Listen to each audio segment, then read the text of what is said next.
Hallelujah. सबको जय मसीह की। प्रभु का धन्यवाद, प्रभु ने फिर से मौका दिया। आज हम प्रभु के वचन में से सीखेंगे परमेश्वर के पीछे कैसे चलें।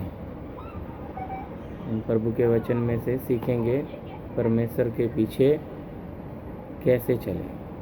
उसके लिए देखो, पहला वचन हम निकालेंगे याकूब की पत्री 3 अध्याय का 17 वचन।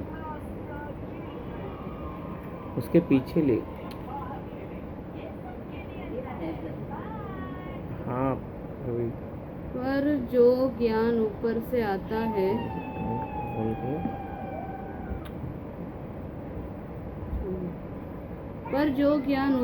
आता है वो पहले तो पवित्र होता है, फिर मिलनसार, कोमल और मृदु भाव और दया और अच्छे फलों से लदा हुआ, पक्षपात और कपट रहित होता है।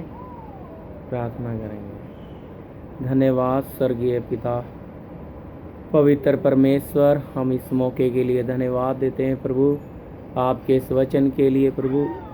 संडे के दिन प्रभु सुनने वाले हर एक भाई बहनों के लिए विनती करते हैं प्रभु, यूट्यूब के माध्यम से हर एक के जीवन में ये वचन आत्मिक उन्नति और आशीष का कारण हो। और प्रभु आप हर एक की समझ को, आपकी पाक रूह हमारे जीवन में नियंत्रण ले। वचन का प्रकाशन आप खोल कर दो। प्रार्थना यीशु मसीह के नाम से, आमीन।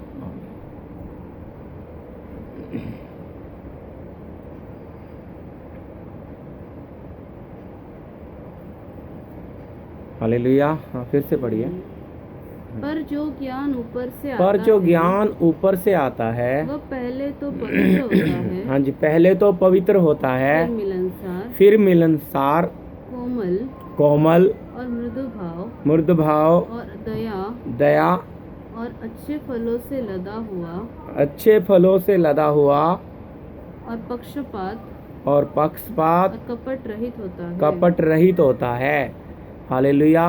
हम देखेंगे, देखिए प्रभु के वचन में लिखा है जो ज्ञान ऊपर से आता है।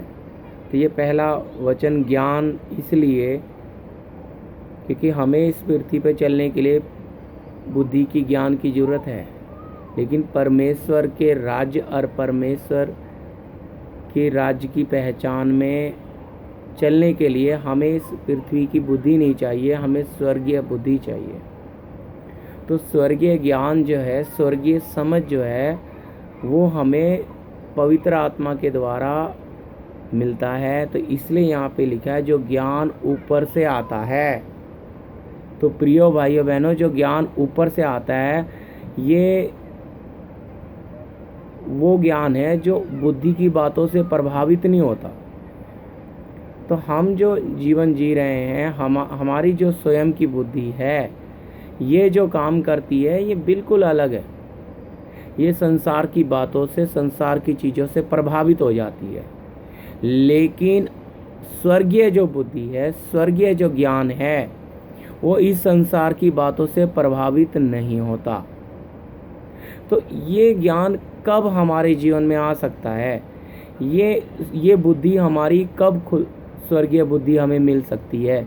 इसके लिए एक और वचन पढ़ेंगे, मार्कुस 3:14। तब उसने 12 पुरुषों को नियुक्त किया कि वे उसके साथ साथ रहे और वह उन्हें भेजे कि वे प्रचार करें। हालेलुया। तो यहाँ पे हम देखते हैं प्रभु यीशु मसीह ने 12 पुरुषों को नियुक्त किया कि वो साथ साथ रहें, और फिर प्रभु उन्हें भेजे। तो साथ साथ रहना आज बहुत मसीह लोगों के, मसीह भाइयों के, प्रिय भाइयों बहनों, प्रभु के साथ रहना नहीं आता। क्योंकि प्रभु के साथ रह के प्रभु के स्वभाव में ढलना, प्रभु की मर्जी को अनुभव से मालूम करना, प्रभु के साथ रहने से आपका मनुष्य स्वभाव बदलेगा। आप परमेश्वर की मर्जी और उसकी योजना, उसकी इच्छा को जानोगे। लेकिन अगर आप अपनी ही मर्जी में चलते हो, आप अपनी ही इच्छा में चलते हो तो आप प्रभु यीशु मसीह के साथ नहीं रह सकते। तो यहाँ वचन में लिखा है यीशु मसीह ने 12 पुरुषों को चुना और चुनकर कहाँ रखा? साथ साथ। तो साथ साथ क्यों रखा? ताकि वो परमेश्वर के, प्रभु यीशु के स्वभाव को समझें, वो सीखें और फिर प्रभु ही उन्हें भेजे। तो परमेश्वर भेजेगा तो वो हमारे साथ होना है। तो हम प्रभु के वचन में देखते आज बहुत लोग अपनी बुद्धि से, अपनी मर्जी से चलते हैं। उन्हें परमेश्वर से कुछ मर्जी नहीं है, प्रभु से कुछ उन्हें लेना देना नहीं है। वो देखते हैं अपनी बुद्धि लगा के किधर हमारा फ़ायदा है, किधर हमारी जाने का मतलब है, हम कैसे चलें। हर चीज़ में वो अपनी बुद्धि का पूरा इस्तेमाल करते हैं, जिसके कारण परमेश्वर की आत्मा का काम ना तो प्रभु के लोग देख पा रहे हैं और ना हम देख पाएंगे।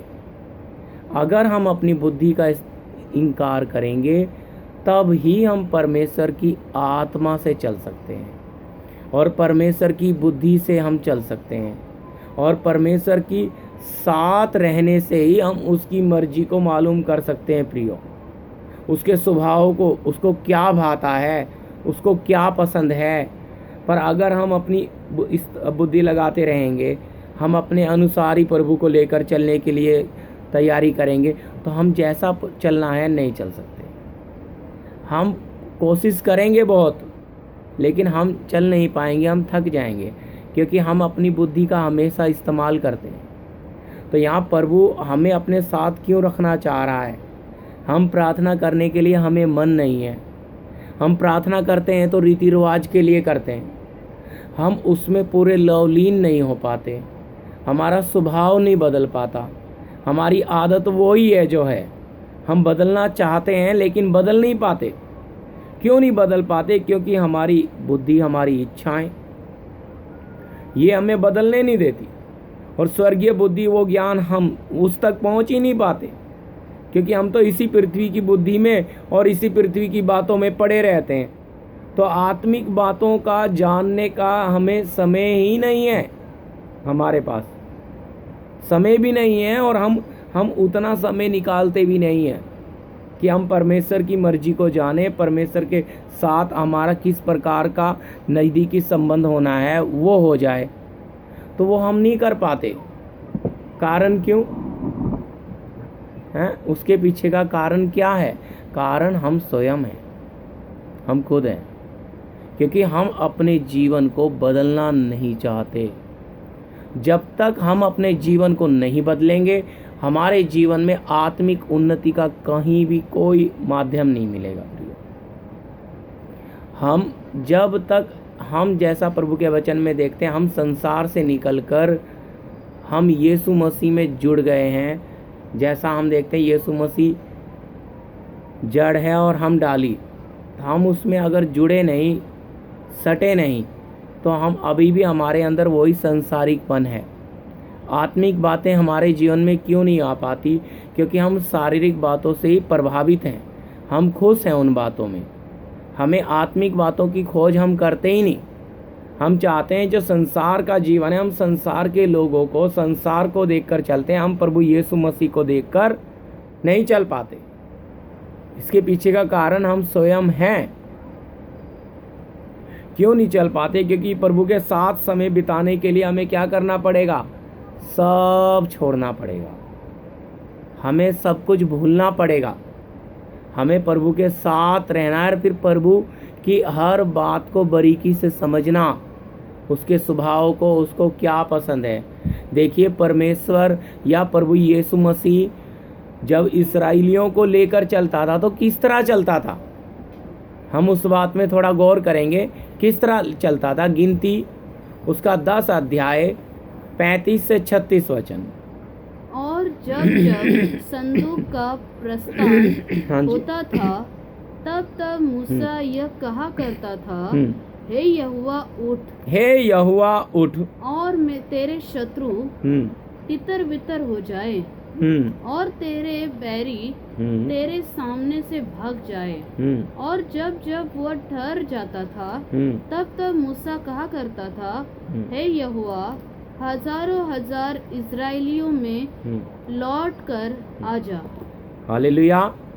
यहाँ पे हम देखते हैं प्रभु का दास मूसा, देखिए, और जब जब संदूक का प्रस्थान होता था तब तब मूसा यह कहता था, है यहोवा, उठ और तेरे शत्रु तीतर बीतर हो जाएं और तेरे वैरी तेरे सामने से भाग जाएं। हालेलुया। माफी चाहता है। तो प्रियो, यहाँ पे जब जब संदूक को लेकर इस्राएली निकलते थे तो मूसा बोलता है यहोवा, उठ। तो संदूक आगे रहता था, इस्राएली पीछे रहते थे। लड़ाई में भी जाना है, जहाँ भी जाना है, तो संदूक आगे रहता था। आज हम प्रभु के वचन में जो बात हम सीख रहे हैं कि परमेश्वर के पीछे हम कैसे चलें। देखिए, संदूक आगे रहने का कारण, आगे वातावरण अगर बदलना है तो संदूक आगे होना है। कहाँ होना है? संदूक आगे। तो शत्रुओं को सबको कौन संभालेगा? संदूक, यानी कि यहोवा। तो परमेश्वर जब आगे रहेगा, आप उसके पीछे रहेंगे, तो आपको हर क्षेत्र में, हर जगह पे जय मिलेगी। लेकिन अगर आप अपनी बुद्धि लगाएंगे, आप आगे निकलने की कोशिश करेंगे और परमेश्वर को पीछे छोड़ देंगे, तो आपके काम सफल नहीं होंगे, आपके कार्य सफल नहीं होगा, आपका जीवन बन नहीं पाएगा। क्योंकि काम तो परमेश्वर ने करना है, तो परमेश्वर का काम है। अगर परमेश्वर ने करना है तो परमेश्वर को आगे होना है। लेकिन कई बार हम लोग खुद आगे हो जाते हैं। इसका कारण क्या है? इसका कारण हम स्वयं हैं प्रियो, क्योंकि हम अपनी बुद्धि का इस्तेमाल करते हैं। लेकिन यहाँ पे देखते हैं, जब जब मूसा संदूक उठाता था तो कहता था, हे यहोवा, उठ और हे यहोवा, उठ और तेरे शत्रु तितर बीतर हो जाएं। हालेलुया। तो जब प्रभु को आगे लेकर चलते थे इस्राएली, तो संदूक उनके आगे आगे जाता था, तो जय जयकार की धुनी लगती थी, जय जयकार के साथ। देखिए, उसके लिए हम एक और वचन पढ़ेंगे, यहूस 3 अध्याय का 8 वचन। और तू वाचा के संदूक के उठाने वाले याजकों को यह आज्ञा दे, जब तू यरदन नदी के जल के किनारे पहुंचो तब यरदन में खड़े रहना। हाँ जी।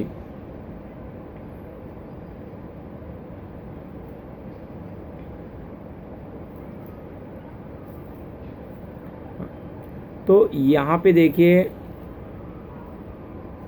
यहूस आज्ञा दे रहा है याजकों को।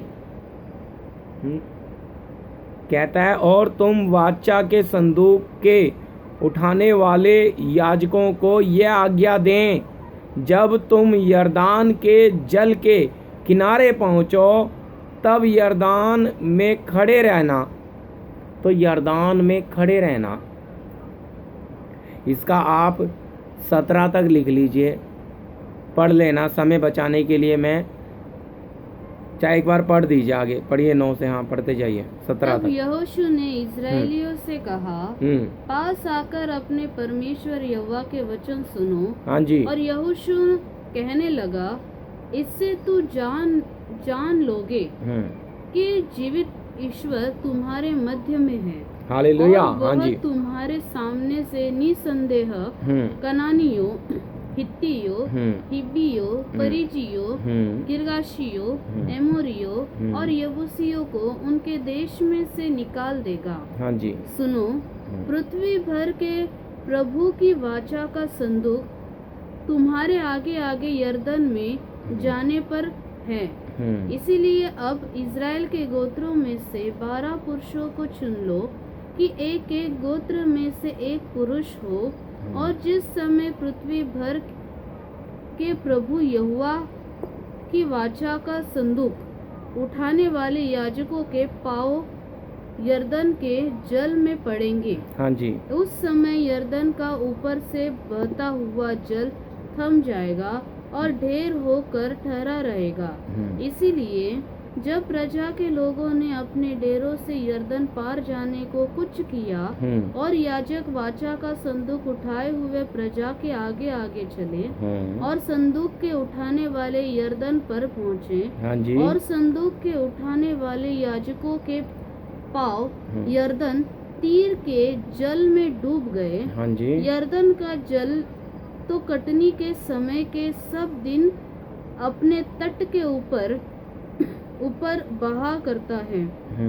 तब जो जल ऊपर की ओर से बहा आता था वह बहुत दूर अर्थात आदम नगर के पास जो सारतान के निकट है रुककर एक ढेर हो गया और दीवार सा उठा रहा, और जो जल अरबा का ताल जो खारा ताल भी कहलाता है उसकी ओर बहा जाता था, वह पूरी रीति से सूख गया, और प्रजा के लोग यरीहो के सामने पार उतर गए, और याजक यहोवा की वाचा का संदूक उठाए हुए यरदन के बीचों बीच पहुंचकर थल पर स्थिर खड़े रहे, और सब इजरायली थल पार उतरते रहे।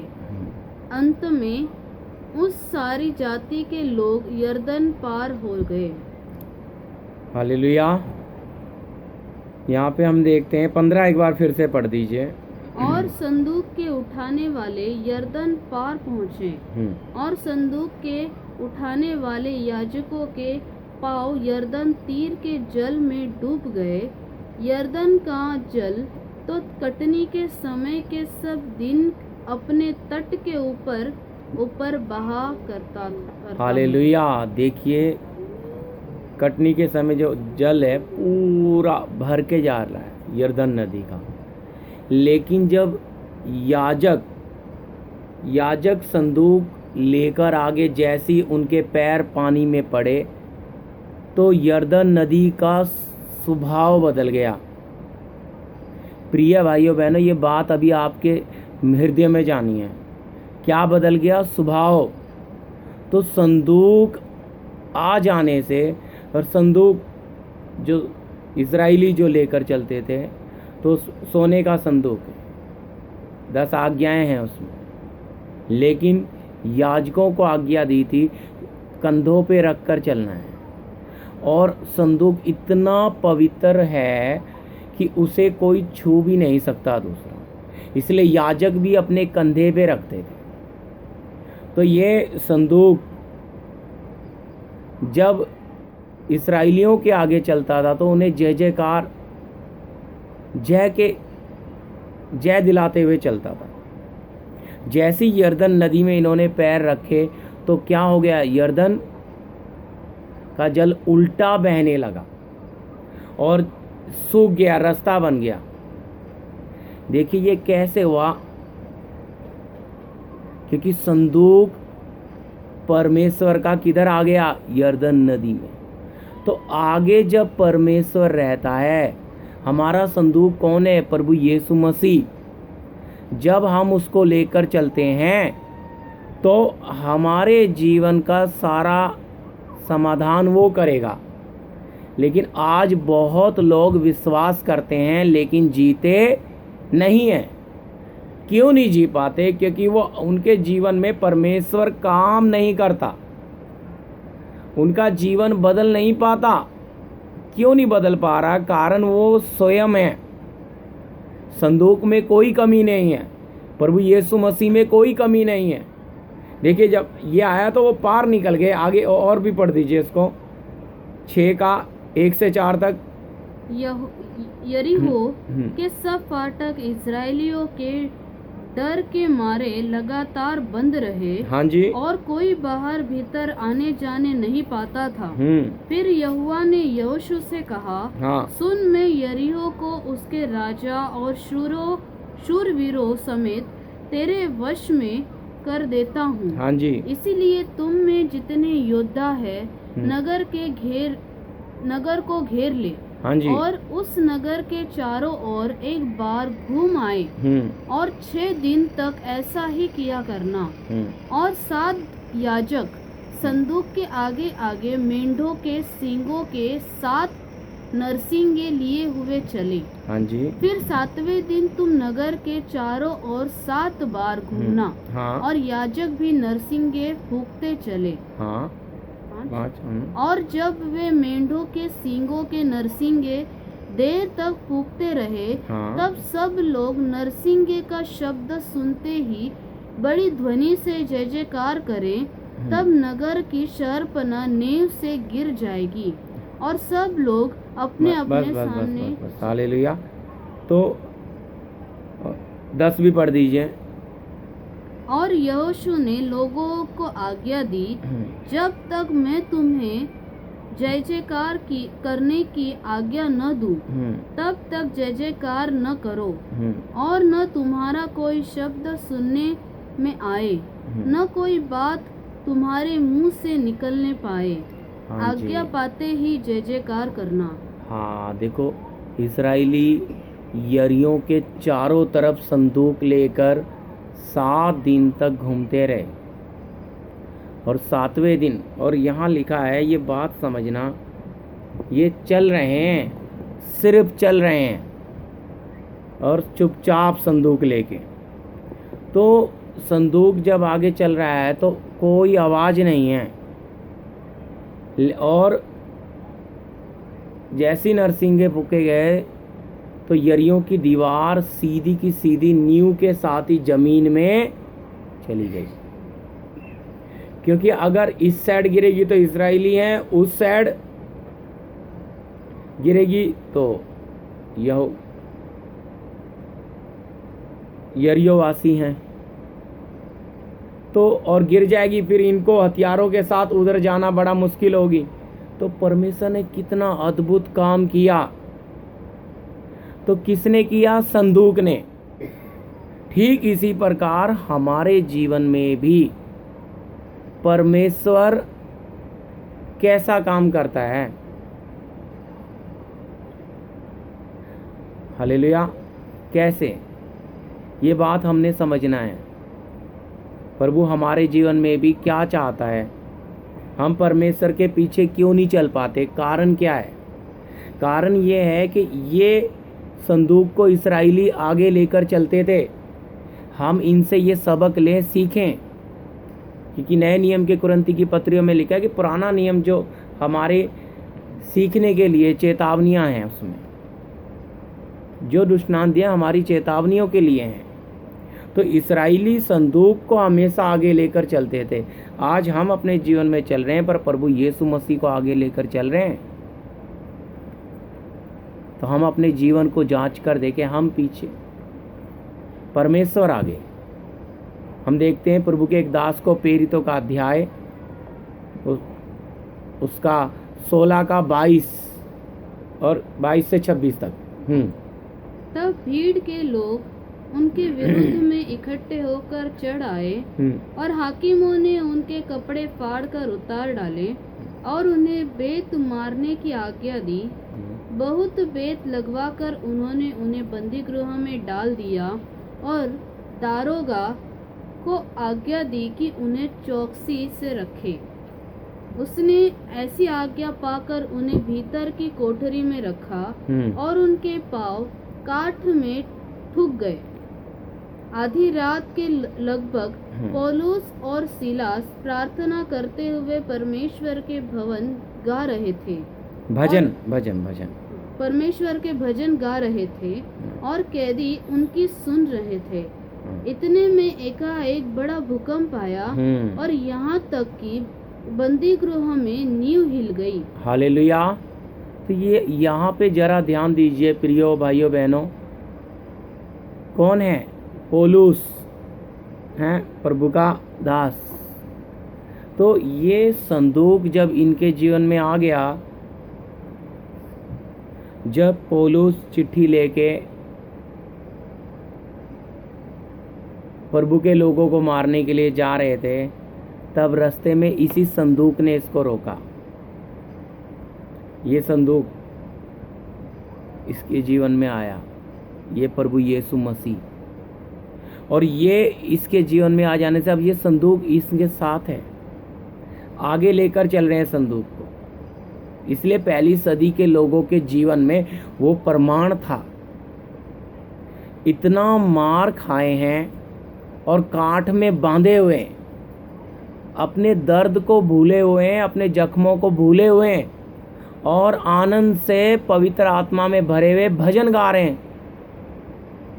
सोच कर देखिए ये कैसे, क्योंकि संदूक इनके साथ है प्रियो। ये याजक संदूक को अपने कंधों पर लेकर चल रहे हैं, लेकिन आज बहुत प्रभु के लोग हम देखते हैं ये संदूक को साथ में लेके नहीं चल रहे आगे। हमारे आगे जब संदूक चलेगा, हमारे आगे जब प्रभु यीशु मसीह होगा, तो हमारे लिए मार्गदर्शन वो करेगा। फिर हम अपनी स्वयं की बुद्धि को कहीं इस्तेमाल नहीं करेंगे। लेकिन बहुत लोग हैं आज भी मसीहत में जो अपनी बुद्धि को चलाना नहीं छोड़ते, जो अपना स्वयं का इनकार नहीं करते हैं, जो परमेश्वर के वचन के अनुसार चलने के लिए क्या नहीं होते, तैयार नहीं हो रहे। कारण क्या है? अपना स्वयं का स्वार्थ, अपनी इच्छाएं, अपनी लालसाएं, अपनी आदत को ना बदलना। इसके पीछे का कारण देखिए, मैं एक बार फिर से पढ़ता हूँ, 22 पढ़िए। हाँ, तब भीड़ के लोग उनके विरुद्ध में इकट्ठे होकर चढ़ आए, और हाकिमों ने उनके कपड़े फाड़कर उतार डाले। कपड़े फाड़कर उतार डाले और उन्हें बेत मारने की आज्ञा दी। बहुत बेत लगवा कर, बहुत बेत यानी कि कम नहीं, अच्छी तरह पिटाई की है। बहुत बेते लगवाकर उन्होंने उन्हें बंदी गृह में डाल दिया, और दारोगा को आज्ञा दी। बस रुक जाइए, क्या कर दिया? बंदी गृह में डाल दिया। तो इतना दर्द में ये लोग चलते हुए क्यों इतना आनंद इनके पास है? क्योंकि इनके कंधों पे संदूक है, इनके आगे आगे प्रभु यीशु मसीह स्वयं चल रहा है। इसलिए 26 पढ़िए। हाँ जी। इतने में एकाएक बड़ा भूकंप आया, यहाँ तक कि बंदी गृह में नींव हिल गई, और तुरंत सब द्वार खुल गए और सब के बंधन खुल गए। हाँ, देखिए परमेश्वर की, प्रभु यीशु मसीह की उपस्थिति, वो भजन गा रहे हैं, वो आराधना कर रहे हैं आत्मा से भरे। तो ये क्योंकि संदूक को साथ लेकर चलना। देखिए हम अपनी बुद्धि का इस्तेमाल करते हैं, परमेश्वर उठकर जब हमारे साथ चलेगा तो इसके साथ चाहे एक और वचन ले लीजिए, भजन संहिता, लास्ट वचन, भजन संहिता उसका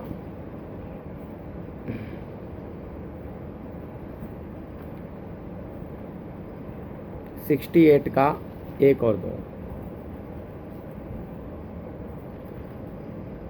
परमेश्वर उठे, हाँ, उसके शत्रु तितर बितर हो। देखिए भजनकार दाऊद यहाँ पे गा रहा है इसी पुराने बात को कि परमेश्वर उठे और उसके शत्रु तितर बितर हो, और उसके बैरी उसके सामने से भाग जाएं, जैसे धुआं उड़ जाता है, वैसे ही तू उनको उड़ा दे। जैसे मोम आग की आँच में पिघल जाता है, वैसे ही दुष्ट लोग परमेश्वर की उपस्थिति से नष्ट हो। प्रिय भाइयों बहनों, जब परमेश्वर संदूक को आप आगे लेकर चलोगे तो आपके कार्य सब सफल होंगे। तो सारे शत्रु तितर बितर हो जाएंगे, सब उनकी योजनाएं फैल हो जाएंगी, परमेश्वर की ही मर्जी पूरी होगी। पर जब आप ऐसा चलेंगे, पर अगर आप अपनी मर्जी में चलोगे, आप परमेश्वर को, जैसा यहाँ पे लिखा है, भजनकार बोल रहा है कि परमेश्वर उठे और उसके शत्रु तितर बितर हो जाएं, तो परमेश्वर हमारे लिए प्रभु यीशु मसीह कब काम करेगा? वो तो तब करेगा जब हम इसको आगे लेकर चलेंगे। तो हम अपनी बुद्धि को जब छोड़ेंगे, तो जब मैंने पहला वचन पढ़ाया कि स्वर्गीय बुद्धि जो आएगी वो उससे हम चलेंगे, आत्मिक बुद्धि परमेश्वर की मर्जी में चलेंगे, तो पर हमारे लिए सारे मार्ग खुलेंगे। जैसे इजराइलियों के लिए परमेश्वर काम करता था, आज हमारे लिए वो संदूक यीशु मसीह है, तो वो हमारे लिए सारे मार्ग खोलेगा। वो उसकी देखिए, संदूक पहुंच जाने से बड़ी उपस्थिति हो जाती थी, इसी तरह हमसे पहले हमारा परमेश्वर आगे पहुंचे। हम किसी भी कार्य में, किसी भी क्षेत्र में जाना चाहते हो, कुछ भी करना चाहते हो, तो संदूक आगे चला है। तो आज हम प्रभु के वचन में ये बात हमारे मन में बिठाएं, इसे गंभीरता से ग्रहण करें कि प्रभु आपको हम लेकर चलेंगे, हम अपनी बुद्धि कहीं भी नहीं लगाएंगे। आप आगे चलो, आप जो रास्ता दिखाओगे वहीं चलेंगे, आपकी मर्जी में ही चलेंगे। तो क्योंकि परमेश्वर जब प्रभु यीशु मसीह के साथ रहकर उसके स्वभाव में बदल जाएंगे, और इस्राएलियों को हमने देखा, और हमने देखा पौलुस किस प्रकार महिमा, यानी कि संदूक उनके साथ होने के कारण कितनी बड़ी महिमा में पा रहे हैं। वो दुख है बड़ा, बहुत सारी बेतें खाई उन्होंने, कष्ट में पड़े हैं, लेकिन थोड़ा भी कष्ट नहीं, आनंद से भरे हुए हैं। तो जब हम भी अपनी बुद्धि छोड़कर परमेश्वर की आत्मा के चलाए चलेंगे, हम परमेश्वर के वचन के अनुसार उसके पीछे चलेंगे, वो आगे मार्गदर्शन करेगा, तो सब सुधरेगा। आज हमारे परिवारों में कमियां क्यों है? परिवार क्यों नहीं सुधर रहा? क्योंकि हम उसे सुधारने की कोशिश कर रहे हैं। परमेश्वर आगे हम प्रभु को नहीं लेकर चल रहे हैं। हम अपने जीवन को जांच कर देखें, हम अपने जीवनों की सारी बातों को जांचें और देखें कि हम कितना क्यों नहीं हो रहा, क्योंकि हम अपनी ताकत लगा रहे हैं, हम अपनी स्वयं की बुद्धि लगा रहे हैं। प्रिय भाइयों बहनों, हम परमेश्वर पे निर्भर हैं ही नहीं। क्यों नहीं है? क्योंकि हम अपनी बुद्धि पे निर्भर हैं। हम सोचते हैं हमसे हो जाएगा, लेकिन ये काम परमेश्वर का ही है। परमेश्वर जब आगे होगा तो वातावरण अपने आप बदलते जाएंगे, शत्रु क्या हो जाएंगे? देखिए भजन 2 में क्या लिखा है, जैसे धुआं उड़ जाता है, धुआं उड़ जाता है, वैसे ही तू उनको उड़ा दे, वैसे ही तू उनको उड़ा दे। जैसे मोम, जैसे मोम आग की आंच से पिघल जाता आग है, की आंच से पिघल जाता है, वैसे ही दुष्ट लोग परमेश्वर की उपस्थिति से नष्ट हो। परमेश्वर की उपस्थिति